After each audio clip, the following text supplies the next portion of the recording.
Olá, meu nome é Ney Herman. Muito obrigado por permitir que eu entre em sua casa neste momento. Está começando mais uma edição do programa Opinião aqui na TV Vila Velha, cada vez mais a TV que a nossa gente vê. Hoje nós vamos falar sobre fabricação de cerveja artesanal. Comigo no estúdio está Florian Strasburger, um dos sócios fundadores da cervejaria Strasburger, que vem aproveitando esse novo filão de mercado. Obrigado pela sua presença aqui. Eu que agradeço, né? É um prazer estar aqui. Vamos agora para um breve intervalo e voltamos em instantes.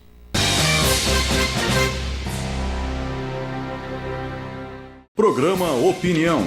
Apoio Supermercados Tozeto, bem mais que um supermercado. Sicredi, vamos fazer juntos. Box 101, o mundo virtual ao seu alcance. Rede de postos Contorno, agora em 10 endereços. Sempre o melhor para você. E Iniciativa Cartuchos. Tudo é informática, mas tudo mesmo. Olá, estamos de volta com o programa Opinião. O tema de hoje é fabricação de cerveja artesanal. Comigo no estúdio está Florian Strasburger, um dos sócios fundadores da cervejaria Strasburger. Bem, antes de mais nada, é um prazer voltar a conversar contigo, Florian. Você que foi meu professor no curso de Direito. E, embora seja mais novo do que eu, você é um jovem genial, dedicado, e eu sei o vínculo emocional que você e seus irmãos tinham com o seu pai, que era um mestre cervejeiro muito conhecido em Ponta Grossa, o senhor Strasburger. E agora vocês literalmente estão honrando a memória dele, dentro da profissão, obviamente eu falo, da profissão dele de origem, fabricando cerveja artesanal. E parabéns, mas eu gostaria de falar um pouquinho sobre cerveja, antes da gente entrar na produção de cerveja artesanal, que é um novo filão de mercado e que vem gerando milhares de empregos, se não milhões de empregos ao redor do mundo. Vamos então começar pela história da cerveja. Quando que surge a cerveja dentro da história da humanidade?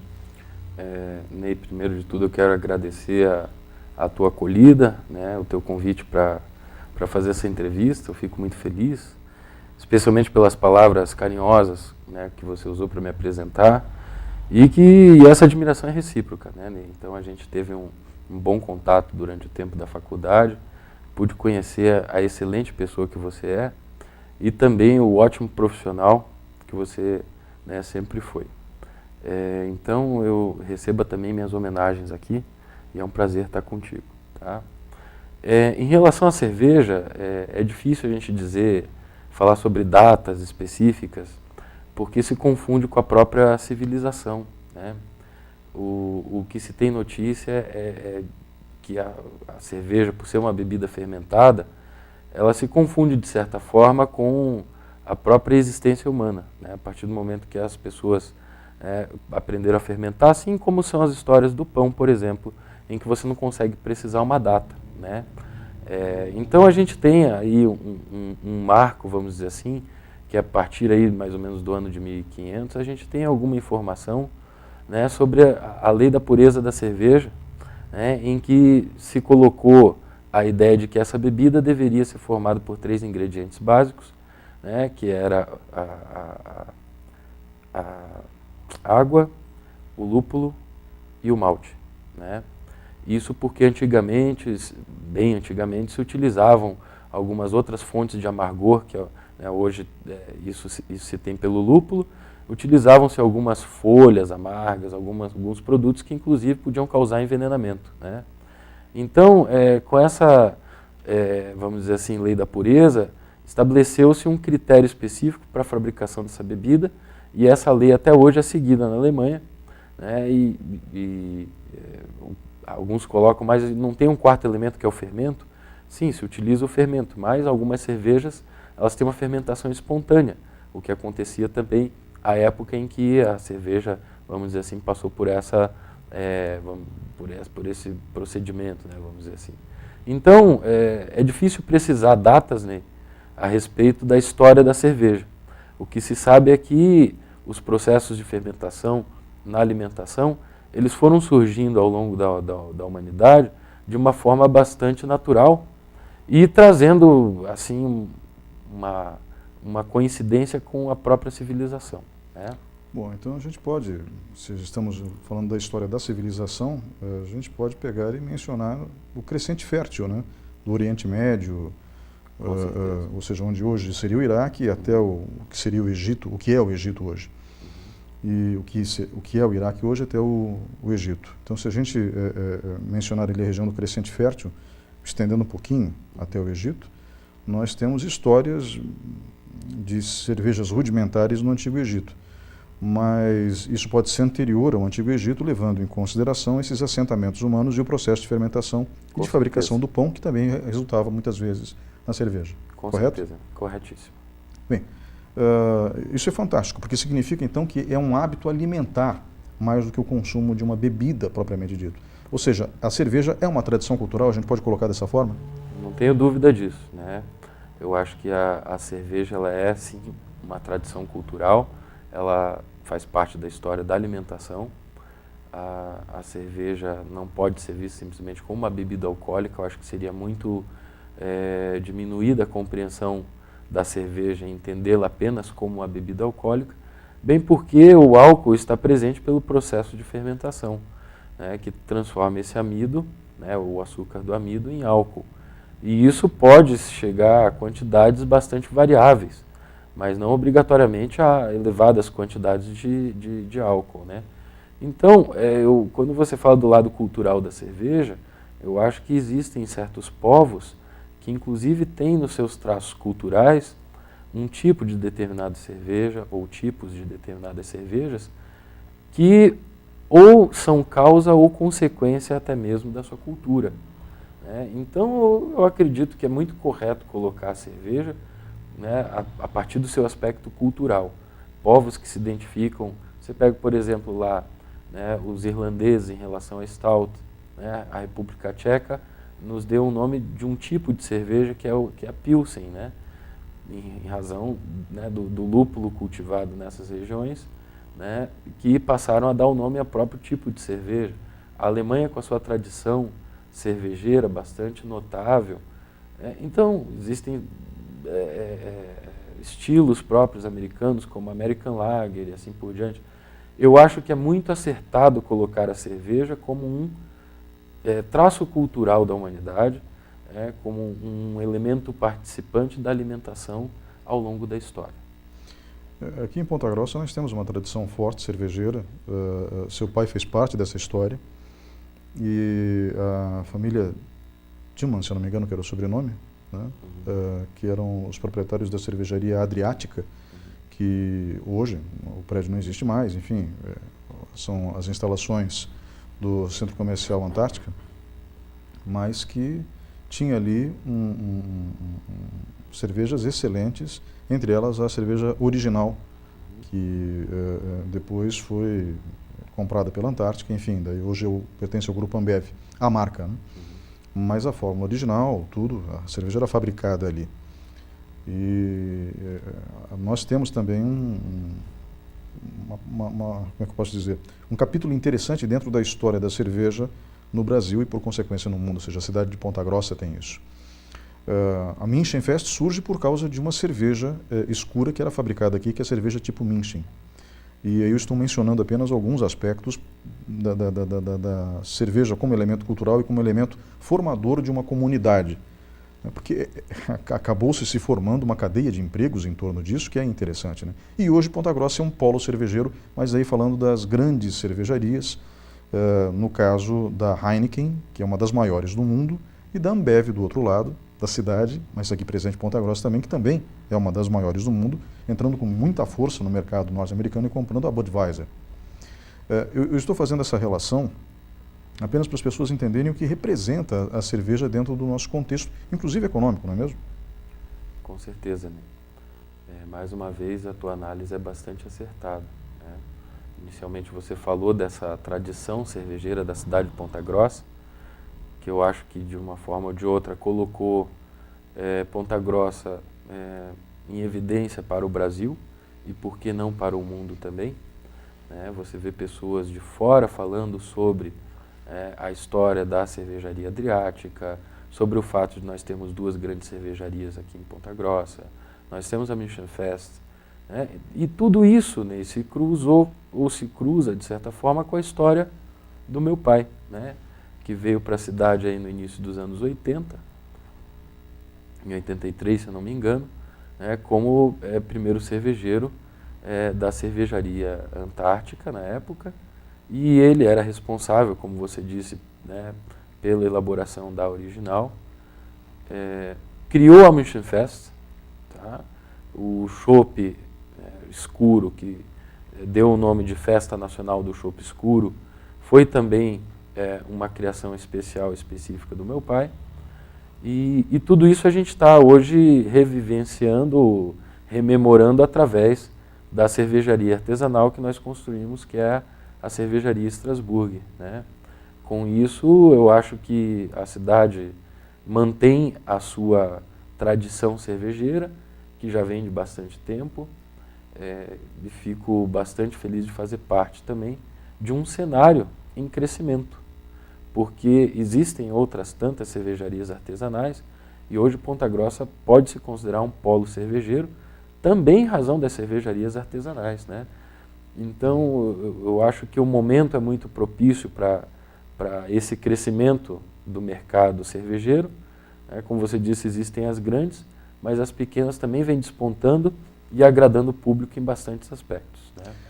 Aí eu vou entrar num aspecto, agora a gente vai entrar na temática do programa propriamente dita, né? Eu precisava jogar as minhas conjecturas para quem entende Claro. do assunto, mas eu quero entrar justamente no processo que você acaba de elencar, né? Nós também estamos nos tornando um celeiro de cervejarias artesanais.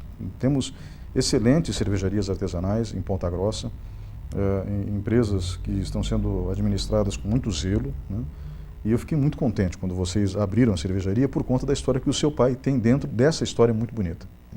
Eu, particularmente, sou um defensor de linhagens familiares e de negócios familiares, né? Eu acho grande, como se dizia na minha época de criança, essa gíria já é um tanto velha, eu acho um grande barato quando a gente vê uma geração passando o seu talento para outra geração.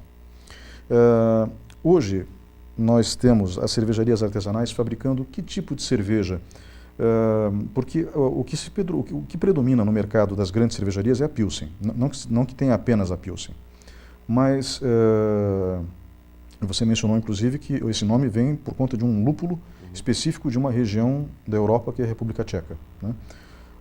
Não sabia disso, muito obrigado, né? Os diferentes tipos de cerveja têm criado nichos, as experiências gourmet, o que tem, enfim, estimulado o surgimento das cervejarias artesanais. Só fazer uma correção, Ney. Por favor. Na verdade, não é o lúpulo, tá? Quando eu coloquei isso, nem agora você me falando, na verdade é o malte Pilsen cultivado na região, tá? Dessa cidade que é Pilsen, né? Então, na República Tcheca. Então, não é o lúpulo. Perfeito. Apenas para fazer essa correção. Muito obrigado. Enfim, a gente tem aí, né, hoje, quando você comenta do polo cervejeiro, dessas excelentes cervejarias, né, a gente tem um cenário realmente de absoluto orgulho da cidade, de manter essa vocação. Eu acho que isso pode atrair, inclusive, turismo, isso pode trazer benefícios à sociedade como um todo, porque tem um produto de excelência para oferecer, tanto para os locais como para quem é de fora, né? E isso eu acho que fazer parte disso realmente deixa a gente bastante feliz, né? Então, o cenário das cervejarias artesanais, ele é um cenário absolutamente positivo, é um cenário que traz uma cerveja de qualidade. Você falava sobre os tipos de cerveja, existem inúmeros tipos de cerveja. Não existe, quando você fala da Pilsen, que é a cerveja mais consumida no Brasil, sim, essa informação está correta, né? É um estilo de cerveja de baixa fermentação, ela é fermentada a baixas temperaturas, e existem outros tipos de cerveja que são fermentadas a mais altas temperaturas, que se chamam ales, né? Então existem as lagers, da qual a Pilsen é um estilo que faz parte, e as ales. E aí você tem várias cervejas que inclusive estão em moda, quando a gente escuta as siglas delas, inclusive IPA, APA, uma é India Pale Ale, a outra é American Pale Ale. São tipos de cerveja típicas de alta fermentação, utilizam-se muito de lúpulos ingleses e americanos para, né, sua elaboração, São cervejas bastante aromáticas e florais, com toques, às vezes, muito mais perfumados do que uma Pilsen, por exemplo, e que tem atraído um público que busca algo diferente, que está aberto a conhecer. Eu, por exemplo, não dispenso uma boa Pilsen, que apesar de ser um estilo sem tantos aromas, etc., mas é um estilo de cerveja bastante complexo na medida em que, dada a quantidade de ingredientes não tão variável, você tem que ser muito bom o processo de elaboração para essa Pilsen ser boa. Uhum. Né? As outras cervejas, como elas têm mais, vamos dizer assim, quantidades de lúpulo, são às vezes mais amargas, mais aromáticas, você consegue, entre aspas, mascarar defeitos dessas cervejas, e de modo algum estou dizendo que essas cervejas têm defeitos, né? Aqui em Ponta Grossa se fazem excelentes cervejas, de excelente qualidade realmente, e por isso nós estamos assim, acredito eu, né, em evidência, né, e evidenciando a cidade. Então existem cervejas escuras, como a Stout, que é, né, da Irlanda. Existem cervejas que o pessoal gosta de colocar algum tipo de adjunto diferente, né, como tem gente que coloca, como tem nos Estados Unidos, a Pumpkin Ale, que é uma cerveja de abóbora. Né? Nós temos até cerveja aqui mesmo em Ponta Grossa que é feita com amora. Né? Então existem assim, inúmeras possibilidades.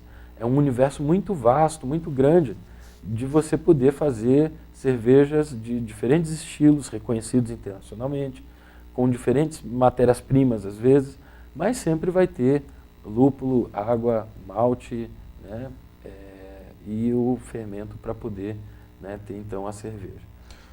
Mas assim, é uma infinidade de estilos, uma infinidade de possibilidades, e Ponta Grossa está muito bem nisso. Ponta Grossa inicia, a gente mencionou a questão da tradição cervejeira com a Adriática, da família Tilling. Né? Eu falei Tillman, não, mas era Tilling. Né? Com a família Tilling, que foi a fundadora da cervejaria. Aliás, fundada por um alemão. E que prosperou muito ao longo do século XX, ao ponto de ser comprado pela Antártica, que era uma das gigantes, antes da fusão, e criando a Ambev. Né? E daí nós tivemos, através da fusão da Antártica e da Brahma, o surgimento de uma gigante mundial. Mas eu sempre digo que quando gigantes operam no mercado, elas abrem espaços, né, porque elas vão operar, por conta de suas proporções, dentro daquilo que realmente gera lucro.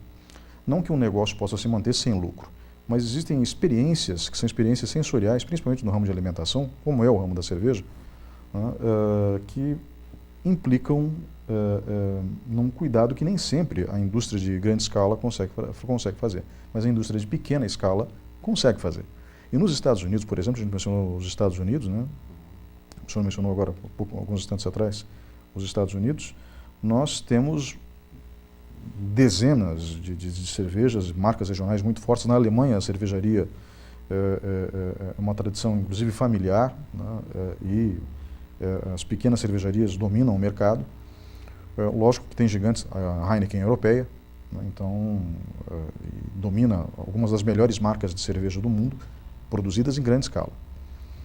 Mas, como a gente está falando de cerveja artesanal, eu tenho que me reportar à experiência gourmet, à experiência do sabor.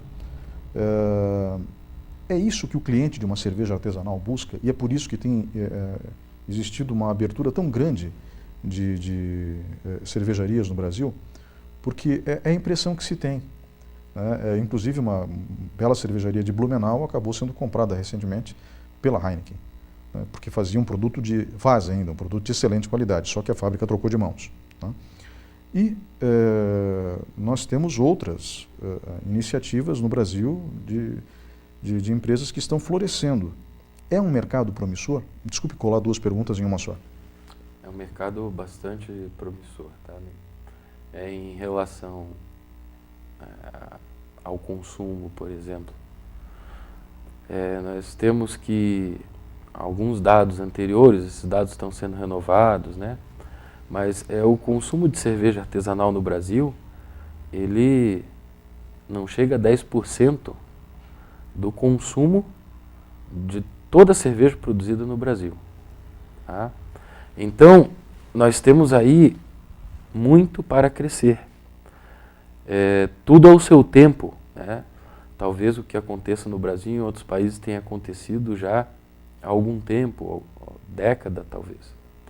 Mas a era da informação faz com que as pessoas tenham a possibilidade de ter conhecimento sobre situações que acontecem ao redor do mundo e que de repente se perguntam, né, por que aqui não acontece assim? Então, algum tempo atrás, pouca gente ouvia falar de cerveja artesanal. É verdade. Né? Você encontrava poucos lugares que vendiam equipamentos para cerveja artesanal, mas isso foi se modificando, e acredito eu, graças a uma questão de formação. As pessoas viajam, né, conhecem outros lugares, passam a perceber que existem talvez outras possibilidades culturais, né, de consumo e de consumo que talvez não existiam aqui. E graças a empreendedores, essa realidade começa a se transformar. E eu sempre digo que empreendedores são pessoas corajosas, antes de tudo, né, porque assumem o risco de trazer um benefício que está visando dinheiro, lucro. Não é só isso, né, porque eu acho que existe por trás de todo empreendimento uma função social que é justamente de trazer a conhecer as pessoas, não só quando é inovação, mas trazer uma qualidade, trazer um produto diferenciado, trazer... Você me fez na primeira pergunta, ou no primeiro comentário, se as pessoas, o que elas querem? O que elas querem consumir? Elas estão deixando de consumir as cervejas tradicionais das grandes marcas? Eu acho que não estão deixando de consumir. As pessoas sempre me perguntam qual que é a cerveja que teu pai achava a melhor cerveja do mundo, já que meu pai era um mestre cervejeiro. A melhor cerveja do mundo é a cerveja que você mais gosta. Porque, agora, claro, o teu gostar pode sofrer modificação. Isso é verdade. Porque às vezes a gente sempre é limitado, né? Não às vezes, mas a gente sempre é limitado ao mundo, ao nosso próprio universo. E quanto mais a gente conhece, mais possibilidades nós temos. E por isso eu acho que cultura é conhecer. É a gente ter a possibilidade de ir além daquilo que sabemos. E quando se fala hoje no mundo cervejeiro, eu acho que as pessoas estão começando a ir além daquilo que conhecem. O novo sempre assusta um pouco. Por que eu vou tomar uma cerveja artesanal e não tomar outra? Existe uma grande razão para isso. É você gostar. Se você gosta e vê diferença, está tudo já justificado. Né? Por que eu posso gostar de um produto e não gostar de outro? E o produto que eu gostar mais, eu vou consumir. Então, existe um lado de um apelo à qualidade que se torna uma bandeira das cervejarias artesanais, porque não se utilizam os cereais não maltados, né, em regra, para fazer cervejas. Então, como não tem milho, como não tem arroz, usa-se apenas o malte de cevada e, eventualmente, alguns outros cereais para alguns tipos de cerveja, né, como aveia para fazer stout, que precisa, é própria do estilo, né? Mas, então, a cerveja artesanal, ela fica marcada por esse apelo à qualidade. As pessoas, claro, vão encontrar uma diferença de preço, primeiro porque elas não são produzidas numa escala tão grande, e segundo porque a matéria-prima supostamente é de maior qualidade, porque não se utilizam matérias-primas menos nobres, e sim as mais nobres, como o malte de cevada e assim por diante. Então, tem pessoas que são às vezes mais extremistas e dizem: eu não tomo mais cerveja de outro tipo, só tomo cerveja artesanal puro malte. A cerveja puro malte significa que ela é feita apenas, né, usando cereais maltados e não cereais menos nobres, que são os não maltados, que são mais baratos, inclusive. Mas eu acho que vai muito além disso. A experiência sensorial, ela é muito particular, né? E eu acho que isso está trazendo uma modificação, inclusive, no mercado das grandes cervejarias que estão adquirindo cervejarias menores, inclusive, para poder ter uma linha de cervejas que tenha experiências sensoriais, gustativas, mais variadas, né? Então eu vejo o cenário extremamente diversificado nesse sentido e em modificação. E vejo as pessoas cada vez mais querendo conhecer, ampliar o seu universo de consumo, da sua própria cultura, e acho que isso só traz aspectos positivos para todos. As cervejarias artesanais têm contribuído muito para mudança nesse cenário, para mudança nessa cultura. Tá? Nós vamos agora para um breve intervalo e retornamos em instantes com o programa Opinião. Por favor, fique com a gente. O programa de hoje fala sobre fabricação de cerveja artesanal.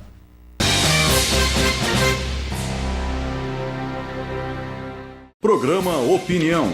Apoio Supermercados Tozeto, bem mais que um supermercado. Sicredi, vamos fazer juntos. Box 101, o mundo virtual ao seu alcance. Rede de postos Contorno, agora em 10 endereços. Sempre o melhor para você. E Iniciativa Cartuchos. Tudo em informática, mas tudo mesmo. Estamos de volta com o programa Opinião. Tema de hoje, fabricação de cerveja artesanal. Comigo no estúdio está Florian Strasburger, um dos sócios fundadores da cervejaria Strasburger, criada recentemente em Ponta Grossa. Bem, o seu pai, ele era um mestre cervejeiro da Antártica, na época em que ela já tinha adquirido a cervejaria Adriática da família Tilling, que foi a precursora do negócio cervejeiro em Ponta Grossa. Se não me engano, era Henrique Tilling, o nome do fundador da cervejaria Adriática. Ele a criou e criou a cerveja original, que era muito famosa aqui. Hoje nós temos essa marca sendo fabricada pelo grupo Ambev. A Antártica fez uma fusão com a Brahma. Nós temos em Ponta Grossa, sim, um polo cervejeiro. Temos duas grandes cervejarias aqui instaladas, a Heineken e a Ambev, mas temos um mercado crescente de fábricas de cerveja artesanal. A Strasburger se junta a essa tradição, trazendo todo o know-how que vocês já têm na família. E falávamos no fim do bloco anterior que esse é um mercado crescente. Nos Estados Unidos é muito comum, as marcas regionais são muito fortes, e na Alemanha nem se fala. É uma tradição, como eu disse, ligada a famílias, a histórias de famílias. E algumas grandes cervejarias, o senhor comentou isso no bloco anterior, têm até comprado cervejarias menores para ter no seu portfólio produtos mais variados, digamos assim, para a carteira de clientes. E a cerveja é, sim, um produto cultural. Mencionávamos em relação à história da humanidade. A nossa civilização começa aproximadamente uns 10 mil anos, no máximo, isso não passa disso. Aquilo que a gente entende como civilização hoje. Então é natural que a cerveja tenha, como eu posso dizer, algo aproximado, né, em relação a isso, porque ela surge junto com os primeiros assentamentos humanos.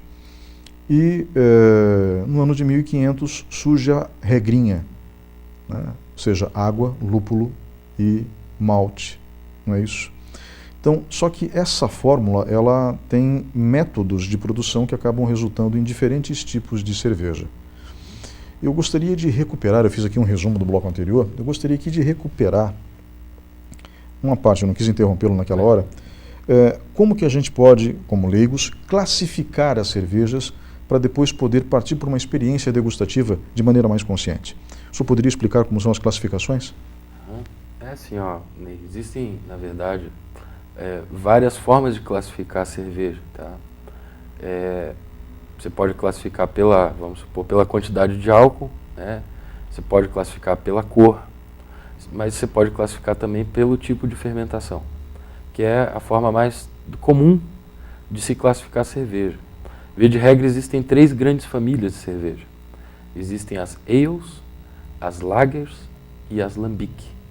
Tá? Essa terceira são cervejas de fermentação espontânea, são cervejas bastante diferentes, com sabores bastante exóticos, com métodos bastante rudimentares de preparação e que não são tão populares, né? Salvo na Europa, que nós temos assim algum mercado para esse tipo de cerveja. Sobram assim em 2 grandes famílias, as mais populares, que são as lagers e as ales. Tá? As ales, elas talvez existam em maior quantidade de variações. E as de baixa fermentação, que são as lagers, são então talvez no menor grupo de variedades, mas então via de regra a gente tem as de baixa fermentação, que são as lagers, e as de alta fermentação, que são as ales. Aí, para ter alguns exemplos, a gente tem, por exemplo, o grande representante, o grande estilo representante das lagers são as pilsens. Né? E aí nós temos estilos bastante distintos das de alta fermentação, que são as ales, como a IPA, como a APA, que estão bastante em evidência, né? Que são cervejas, vamos dizer assim, mais frutadas, com sabores mais perfumados, alguma coisa herbácea. Então, o que a gente vê hoje na moda? A gente vê na moda pessoas fazendo o que você hoje está fazendo aqui. Querendo conhecer mais sobre cerveja, querendo saber mais sobre por que essa cerveja é assim, por que a outra é de outro jeito. A cor tem a ver com a fermentação? Não, a cor tem a ver com o malte que se utiliza. Mas então, a fermentação, o que ela traz? A fermentação, né, é um processo que vai liberar aromas das cervejas. Né? Então, é um processo que vai transformar os açúcares dos amidos. Então, como esses açúcares são transformados, eles passam a liberar determinados tipos de aromas. Então, eu te digo assim, Ney, no processo de fabricação da cerveja, que leva horas, e a cerveja não fica pronta de um dia para o outro. As de baixa fermentação, como as Pilsen, por exemplo, elas precisam de um tempo maior de fermentação e maturação.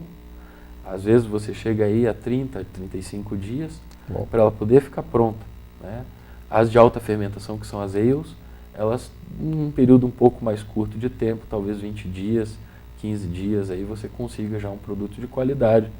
Né? Então, você vê aí nesses diferentes estilos inúmeras possibilidades e diferenças.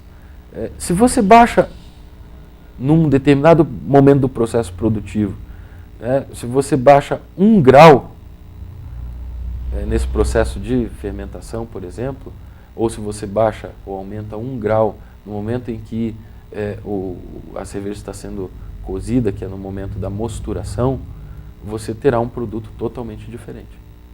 Se você expõe essa cerveja a uma temperatura específica por 2 minutos mais, você terá um produto totalmente diferente. Então, é quase que uma alquimia. A fabricação de cerveja é, antes de tudo, uma experiência muito gratificante, porque através dos processos químicos físicos, você consegue ter produtos absolutamente diferentes, com características bastante marcantes, e isso só torna tudo muito mais prazeroso. Né? As pessoas às vezes pensam assim, bom, então para fazer cerveja leva um dia? Não. O processo de fabricação da cerveja é bastante demorado. Então ele tem várias etapas, ele passa aí pelo que a gente falou de mosturação, né, em que a cerveja está sendo cozida, vamos dizer assim, o malte está passando por um processo em que ele é colocado a elevadas temperaturas, mas em fases específicas. Depois a cerveja passa por um processo de filtração, né, numa tina específica de filtração. Depois dessa filtração vai ser fervida, e depois de fervida é que ela vai ser resfriada, porque ela tem que entrar nos tanques de fermentação numa temperatura específica para não matar o fermento. Então, depois de horas, tá, talvez aí, por que não dizer, 9, 10 horas, né, do processo da parte quente, às vezes mais do que isso, é que ela passa a entrar nos tanques, e aí sim ela passa a ter dias de fermentação, depois retira-se esse fermento e passa a maturação, que é a fase de arredondamento, onde a cerveja passa então a se transformar em razão da temperatura controlada e assim por diante. Então é um processo bastante complexo, Ney, tá? E que as pessoas que estejam cada vez mais curiosas, elas devem conhecer quanto mais puderem, porque fica muito mais gostoso você saber o que você está tomando. Né? Isso é verdade. A gente falou de malte, e malte a gente normalmente pensa em cevada. Né? Eu conheci, quando repórter da TV Esplanada, uma grande maltearia ali na cooperativa de Entre Rios, em Guarapuava, no distrito de Entre Rios, em Guarapuava, e que inclusive abastecia, se não me engano, grandes cervejarias. Né? São muito competentes no que fazem, a cooperativa agrária. Né? E a matéria-prima era a cevada, né? Eles utilizavam cevada. Existem cervejas que não são feitas com cevada, que são feitas com outros cereais? E são comuns ou mais raras? Normalmente existem cervejas que, além do malte de cevada, utilizam outros cereais. Né? Então, quando se fala de cerveja artesanal e se diz que ela é puro malte, você tem, por exemplo, também, como um exemplo, a cerveja de trigo, que é bastante famosa na Alemanha, né? E no Brasil ela já também tem uma certa popularidade. A cerveja de trigo, ela utiliza a cevada e o trigo maltado. Então ela pode ser considerada ainda uma puro malte, porque ela tem 2 cereais nobres maltados. Né? E ela é conhecida, né, no Brasil como cerveja de trigo, então a Weissbier, né, que muitos já conhecem. Existem outras cervejas que se utilizam de alguns outros cereais, existem cervejas que se utilizam de centeio, existem cervejas que se utilizam de aveia e assim por diante. Tá? Mas é claro que a base sempre vai ser o malte da cevada. Milho? O milho e o arroz, eles entram às vezes na cerveja como uma forma de ter um adjunto que seja uma forma mais barata de se obter um açúcar. Ah, sim. Porque o malte da cevada, no processo em que ele está sendo cozido, ele vai liberar açúcares, né, para que então exista a fermentação posteriormente. Mas não é qualquer açúcar. Então, viu-se que o milho e o arroz, por exemplo, podem ser utilizados nesse sentido. Mas eles já vêm numa forma de xarope nas grandes indústrias. Tá? Se eu sou contra ou a favor disso, pouco importa, mas eu acho que a cerveja artesanal trouxe, vamos dizer assim, um aspecto de pureza que tem feito as pessoas procurarem por isso. Tem muita gente que diz assim, eu estou pagando para tomar cerveja de milho. Existe um estilo de cerveja, por exemplo, que é a American Lager, que é um estilo muito vendido, muito popular, e nesse estilo é previsto, nas suas normas, é prevista a utilização do milho. Tá? Então, eu não vejo como nobre, não nobre, popular ou não popular. Claro que isso são colocados como, de uma maneira geral, dessa forma, mas eu vejo que são situações diferentes. Eu acho que, de um jeito ou de outro, a cerveja se popularizou graças, talvez, ao baixo custo que tinha. E existe um mérito nisso, né, de abrir, vamos dizer assim, uma cultura inicial cervejeira. E claro que as pessoas podem passar a procurar outros sabores em cervejas mais complexas ou supostamente mais nobres. Mas eu acho que, como eu volto àquilo que eu te disse, eu acho uma grande besteira a gente tentar sempre, porque toda classificação, ela limita. Porque você dizer que algo é ou não é, faz com que a gente realmente, as definições limitam, né? Uhum. Assim como as classificações. Então eu sigo aquela linha de que pode existir uma cerveja feita com outros cereais que seja bem feita. Uhum. Mas, claro, em quantidades bastante responsáveis e num processo produtivo de extrema qualidade. Mas, via de regra, são considerados mais nobres as cervejas que têm apenas o malte da cevada ou outros materiais nobres como o trigo, né, e em quantidades também, porque fazem parte do estilo da cerveja. Entendo. Em relação ao lúpulo, o lúpulo entra aonde na mistura? A gente falou muito de fermentação, a fermentação vem do malte, né? Com a liberação dos açúcares. Isso. O lúpulo, ele é responsável pelo amargor da cerveja.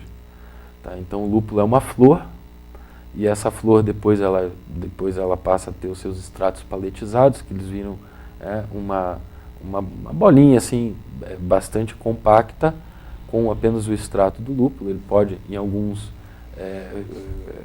existe a apresentação também dele em extrato líquido, mas o mais comum são os paletizados. Então, o lúpulo, ele entra em que fase da fabricação da cerveja? Ele entra na fervura da cerveja, em que em determinadas temperaturas ele passa a liberar amargor e aroma. Existem lúpulos que são mais específicos para trazer amargor e outros lúpulos que são mais específicos para trazer aroma e tem um amargor mais baixo. Aí você, claro, tem que fazer contas extremamente exatas para se chegar ao amargor que se quer da cerveja e aos aromas que você quer que essa cerveja tenha. Existem técnicas mais recentes, como por exemplo o dry hopping, que é uma técnica em que você não utiliza o lúpulo apenas na fervura, mas você utiliza depois nos tanques de maturação dessa cerveja. Então é colocado, vamos dizer assim, um saco de lúpulo para que ele libere mais aromas ainda dos seus óleos essenciais dentro da cerveja. Então seria uma dose extra de lúpulo, vamos dizer assim. Tá? Então, basicamente nessas duas etapas é que o lúpulo é utilizado. Perfeito. Bem, quando a gente falou na questão cultural, essa questão cultural ela é muito forte em determinadas etnias. Na alemã, por exemplo, né? Eu me lembro que, a contragosto do meu pai, mas eu insistia tanto que ele acabou liberando, né? Eu provei cerveja pela primeira vez com 10 anos de idade, o que é contra a lei, mas enfim, porque eu via todo mundo consumindo e meu pai deixou tomar um pequeno gole, né, para provar. Eu me lembro que eu não gostei muito, porque era amarga, né? Crianças gostam normalmente de bebidas adocicadas. E a gente falou na mudança de paladar. À medida que as pessoas vão envelhecendo, pela sua experiência, elas vão, pela sua experiência agora como profissional da área, até pelo que o senhor acompanhou do seu pai, pela sua experiência, dá para se dizer que essa mudança ao longo da vida faz com que sempre exista um público consumidor de produtos gourmet, nesse caso específico, cerveja? Você fala talvez em relação ao amargor? Exato, e também outros aspectos variados a diferentes sabores. Eu vejo, Ney, que talvez não só em relação a um aspecto de idade, né? Não necessariamente as pessoas vão amadurecendo e vão se tornando mais seletivas ou mais abertas a alguns sabores. Eu acho que isso cada vez mais tem sido presente, inclusive em pessoas mais jovens. Interessante. Eu acho que o público da cerveja artesanal, ele é bastante variado, né? Existem pessoas de todas as idades, de classes sociais, se assim pode ser colocado. As pessoas querem, e eu imagino que esse é o grande lance da cerveja artesanal, elas querem descobrir novos sabores, elas querem saber por que a cerveja por malte pode trazer um aspecto sensorial, um aspecto gustativo que talvez ela não tenha tido uma experiência. Então eu vejo as pessoas muito abertas a conhecerem novos sabores, seja por causa da idade ou não. É claro que a gente tem uma tendência a pensar, né, no café, por exemplo, que amargo é uma bebida de pessoas mais velhas, né, e o achocolatado das pessoas mais novas. Mas eu acho que esses cânones têm sido superados. Tá? Eu acho que cada vez mais existe uma diversidade de impressões e de busca por conhecimento que talvez motive essa situação tão plural que eu acho que a gente vive hoje. Tá? Pessoas jovens, pessoas mais velhas, pessoas que simplesmente buscam novas formas de prazer, novas formas de cultura, novas formas de consumo. Então eu vejo bastante diversificado isso aí, né? Uma cervejaria artesanal consome quanto de funcionários? Vocês, por exemplo, na Strasburger, tem quantas pessoas trabalhando? Nós lá, por exemplo, nós temos um aspecto especial que nós somos ao mesmo tempo fábrica de cerveja e bar. Nos Estados Unidos eles chamam esse modelo de brew pub, tá? Porque é um pub ligado a brew, que é cervejaria, né? Cerveja. Então, a gente tem vários funcionários aí. Especificamente para a cervejaria, a gente tem o meu irmão, que é o cervejeiro, vamos dizer assim, e mais 2 funcionários. Tá? Aí nós temos, lá especificamente no nosso local, nós temos um pessoal da cozinha, né? Nós temos lá 3, 4 pessoas, aí temos mais 5 pessoas no salão para cuidar do bar, de servir, etc, etc. Né? Então, esse número pode aumentar? Com certeza pode e deve aumentar.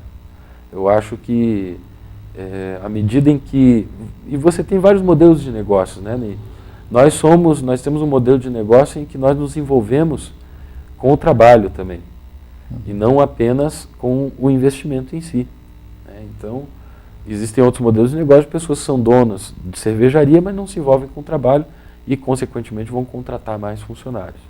Mas, sem dúvida alguma, existe um aspecto social em que as microcervejarias ou as cervejarias pequenas, elas acabam trazendo também algo de emprego para a sociedade, contribuindo também dessa forma. Então, no seu caso, na modalidade que vocês escolheram, se alguém quiser provar a cerveja de vocês, tem que ir até o bar de vocês. Isso. Nós temos o bar e a fábrica juntos. Tá? Nós temos lá tour cervejeiro, que a pessoa pode conhecer a fábrica e tomar direto dos tanques de maturação. E isso eu acho que é uma experiência bastante interessante, diferente. Todas as cervejas que nós servimos lá no nosso bar são as cervejas produzidas por nós. Então, claro que existe uma sazonalidade. Às vezes eu tenho de um determinado estilo, não tenho de outro. E isso é benéfico porque, como eu te disse, a cerveja ela demora um tempo para ficar pronta, né? E nisso as pessoas podem conhecer tanto o bar como a fábrica e descobrir sabores diferentes em épocas diferentes. E eu acho isso extremamente legal, positivo, né? Obrigado pela entrevista nesse bloco. Vamos agora para um breve intervalo e voltamos em instantes.